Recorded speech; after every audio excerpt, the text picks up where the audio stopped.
Hey, good afternoon. Welcome back to another video. Today I'm in Fort Loudoun, Pennsylvania for a military timeline.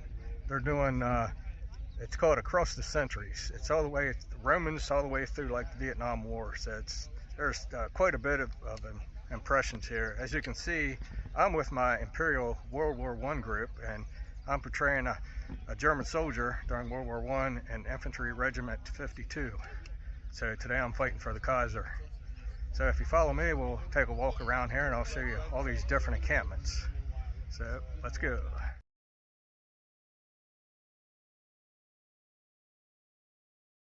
And one of the British guys just told me this here is for spotting aircraft.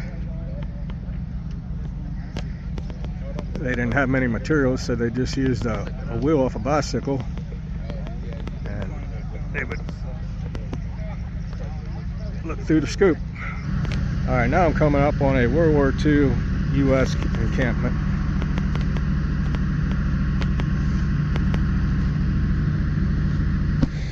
And as you can see, he's got all the gear out. He's got his, see the cot back there where he slept.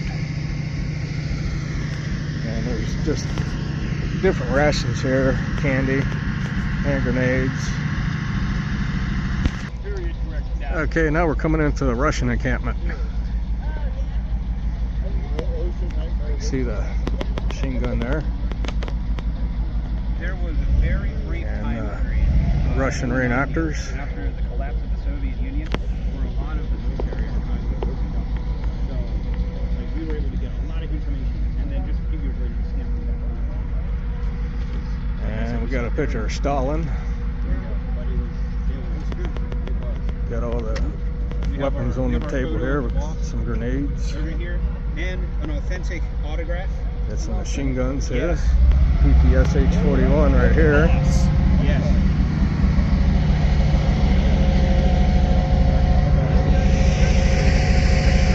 And up top here we got the helmets going on.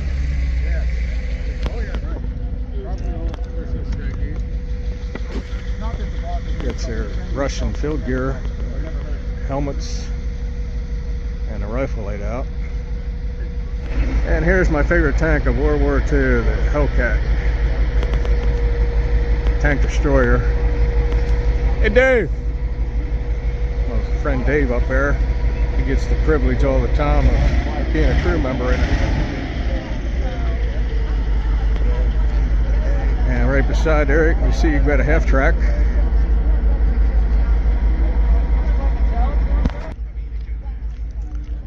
And I'm guessing this here be a Free French.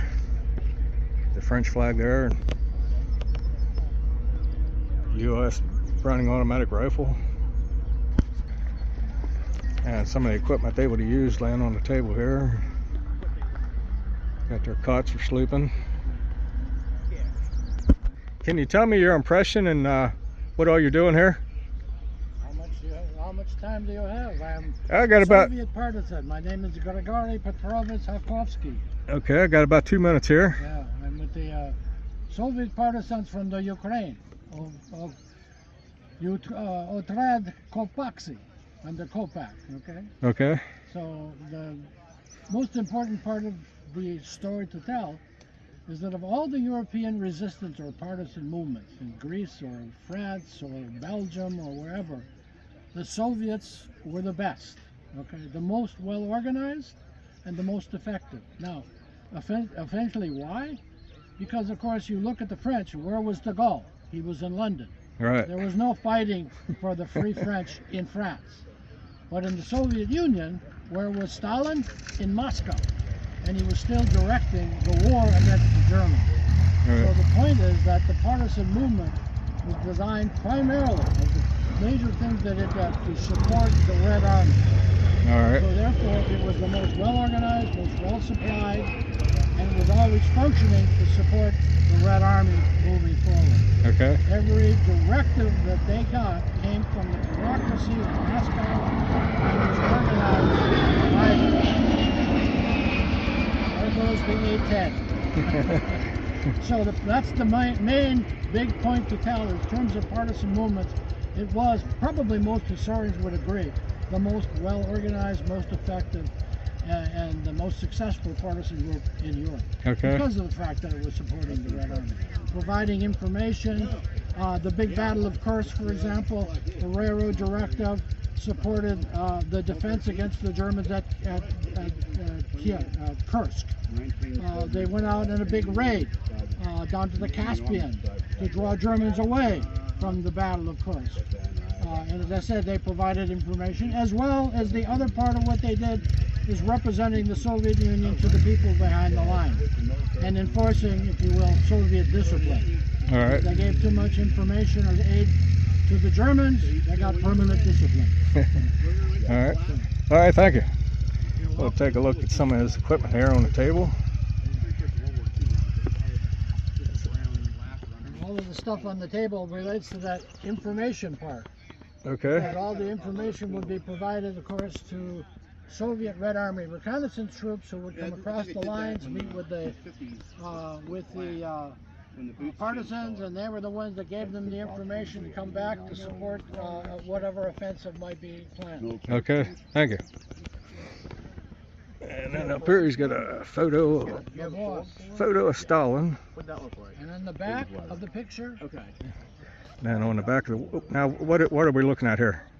this is a real story, of course. This is, of course, when the Soviet Union invaded Poland in western Poland. They captured Polish officers, and they killed thousands of them at I forgot the name of the place now, but they executed them. But they didn't stop. They didn't stop with the soldiers. They went after their families because they were part of the bureaucracy of Poland. And they wound them up, arrested them, put them on trains out, and sent them to Siberia. Long and short of it, this is a story of a wife of one of those soldiers who was taken in by a Russian family. And she's Polish, and she's Catholic, and she's on Sunday morning she is saying her prayers. And one morning, the woman of the house comes to her carrying this picture. It says, "I'm trying to help you with your prayers." And of course, the woman looks at the picture and says, "How can that man who killed my husband help me with my prayers?" And she turned the picture around, and of course, on the back, she had the Holy Mother. And that's the way they would function. Religion was underground. When the Communist Party members came, the boss's picture went on the wall. When they left, they took it down and put it into their prayer corner. So religion was not dead, it was just underground. Okay. All right, appreciate it. That's the story. And then we got a dead German here with his M43 cap on. Fritz. All right, thanks. That's for done. Could you tell me who you are and what your impression is? We got a couple different impressions. Me and him are doing Royal Croatian Home Guard. He's doing, 56th Casale Infantry Division, Italian. Okay. Finland are in the continuation war. German military in Normandy. Okay. So we just have a variety of Axis displays. Kind of some the general minor Axis powers like Croatia, Italy, Finland, and Germany. All right. Thank you. Appreciate it. I'm not sure what we got here, but we got a whole bunch of weapons on the table. Got some machine guns and some kind of a grenade launcher there, it looks like. And there's the box of the grenades. And got all kind of good stuff laying on the table. You got any questions? Yeah, what's your impression here? World War II Italian Alpini. Okay. The 45mm mortar, grenade launcher, light machine gun, submachine guns, Carcanos. We're back to being World War II German impressions here. The agent didn't react well with the officer. Probably All kinds of equipment laid out on the ground. And then just how sheerly cold it was. And right up here you can see the Panzerfaust anti-tank weapons. Is it blank The MG-34. All right, now we made it to the Vietnam encampment, U.S. And there we got the machine gun bunker. You can see the M60 right there. Here's a really cool bunker here.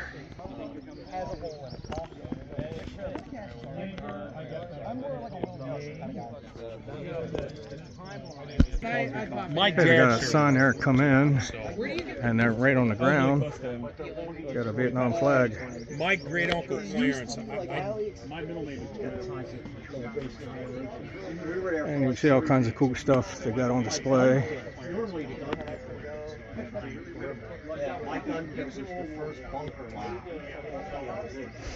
And back in the day, they used to drink that Pabst Blue Ribbon beer.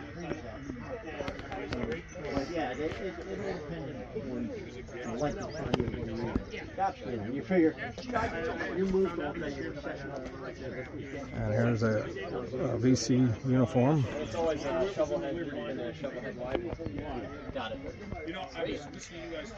The rack of M16 rifles.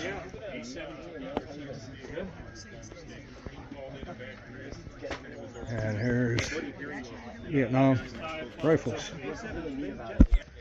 And here we got some World War II U.S. infantrymen.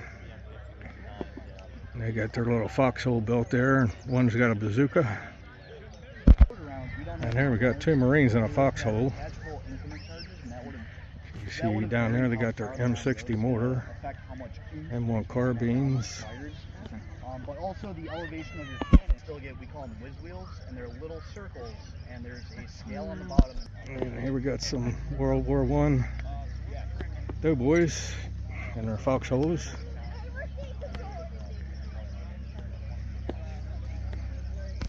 Huge amount of casualties. And here's, I guess, British or Canadian. 2/3 of the entire brigade are part of it. And here we got some guys from the 4th Infantry Division. See the Foxhole they built. They got their machine gun. Young visitor who's come to hang out with us today. All right. With his own helmet and everything. Really? Here's a new recruit down there in our Foxhole playing with his mortar.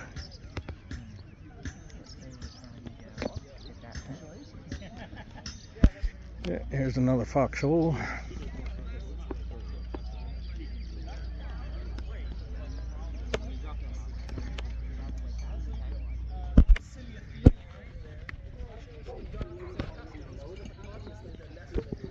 Now I'm getting ready to walk into the fort here.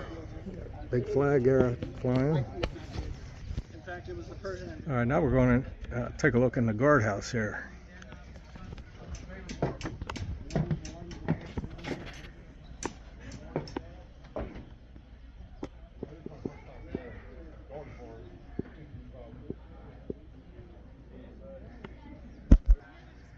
Now, being inside the fort here, I'll do a little pan around for you.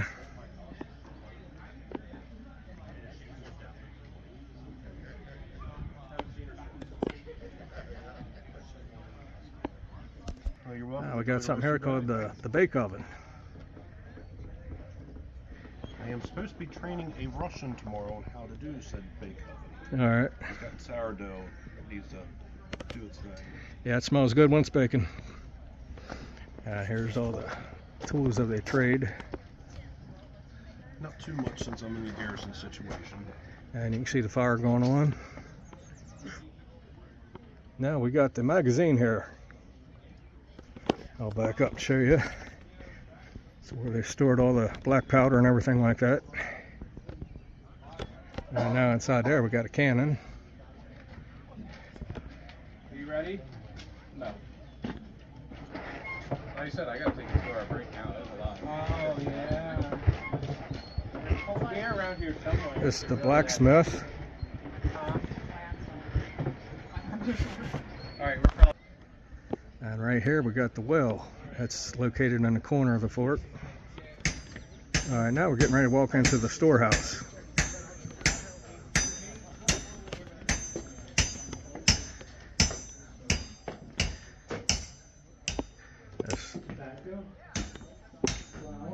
Got all kinds of stuff stored around in here.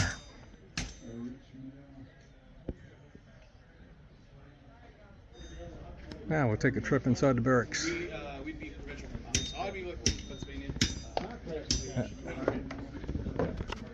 First come in here, we got a nice fireplace. Looks like it's one of those built for both sides. And we got the bunks. And then the dining table. Now back outside the fort where the flag was, we got a nice cannon there for defense. Alright, now we're looking at the Greek's phalanx. I guess I pronounced that right.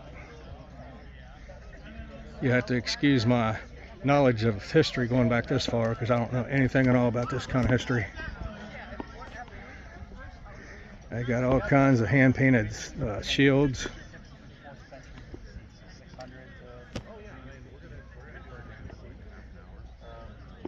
And so you can see there's a wide variety of helmets and different styles. So that's a pretty broad. Back there you can see the headgear and the armor they wore. Technological improvements, big cool armor. Some more armor. Some guys over there have like.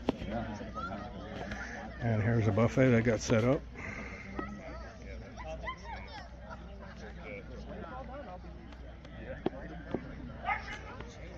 There's some good artwork on that one. There's on the Alexander mosaic, there are a lot of soldiers who are wearing a red quilted tutu. Like there's like 10 of them who are wearing these. Yeah, you can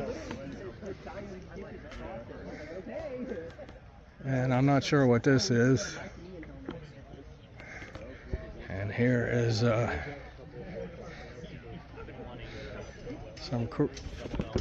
I guess they pull this back like a bow and put an arrow in there and elevate it and shoot it.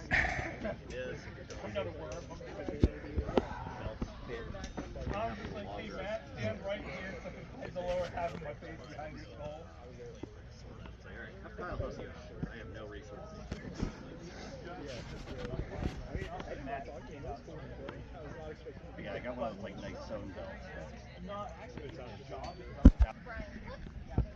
And here we got some beautiful horses.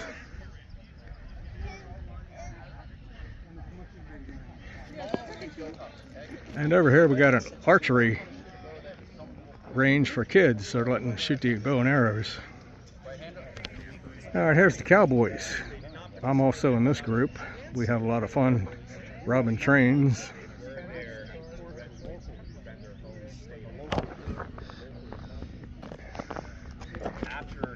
And we got a Union Civil War camp here. Some 101st Airborne dudes. And I'm not too sure about these guys. Can you tell me what your impression is? Is that your medal? Zouave, alright. From Civil War. Yeah, you got lucky then. It was 120. Well, that's not bad for something that rare. Is it real? You gotta touch it. Real. That must be the general there. I already touched it. I know, but you gotta come touch it today. I gave it to Michael to put it over here. Come over and touch it. Show your face. And right here we got some Desert Storm going on. See the desert camo he's wearing? Flying the flag. And here's more modern day.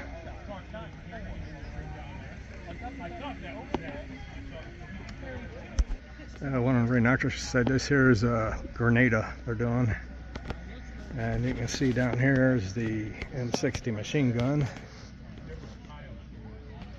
And over here we got a M151 Jeep. They call it the Mutt, the M-U-T-T.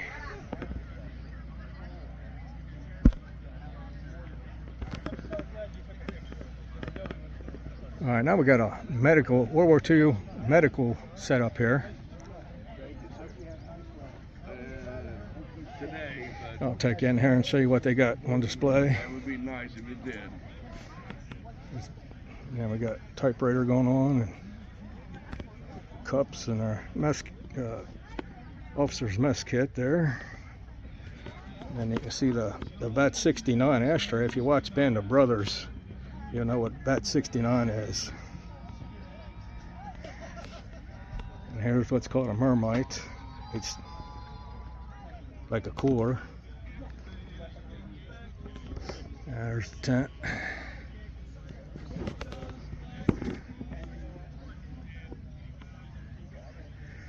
And here's all the dressings and bandages.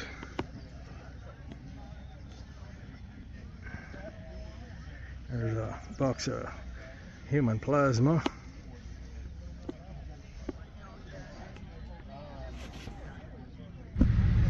This is our World War I German display. See the gas masks and potato mashers, and different styles of hand grenades. Backpack down there with the gear on it and boots, and pickle hobble.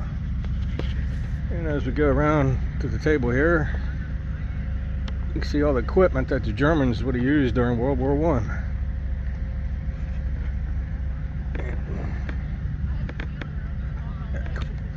Cartridge pouches. And there's the pickle halbers. And here's the steel helmet they went to, I believe like in 1917.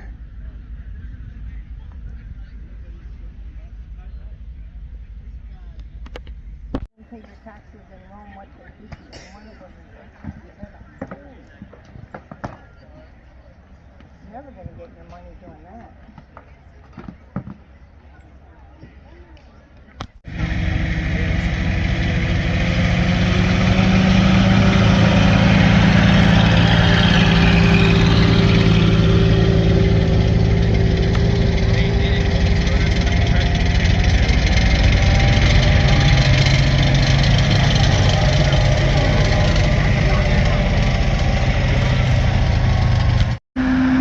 Get ready, they're coming back around.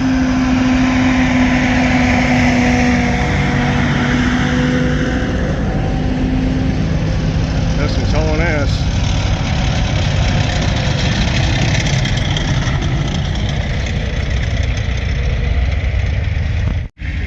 Coming back around again.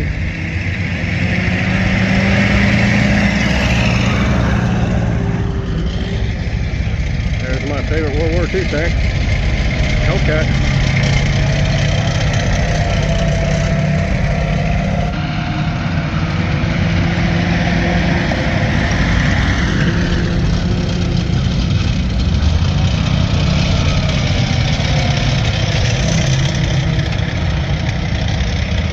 Alrighty, that's it for today. I hope you liked that video.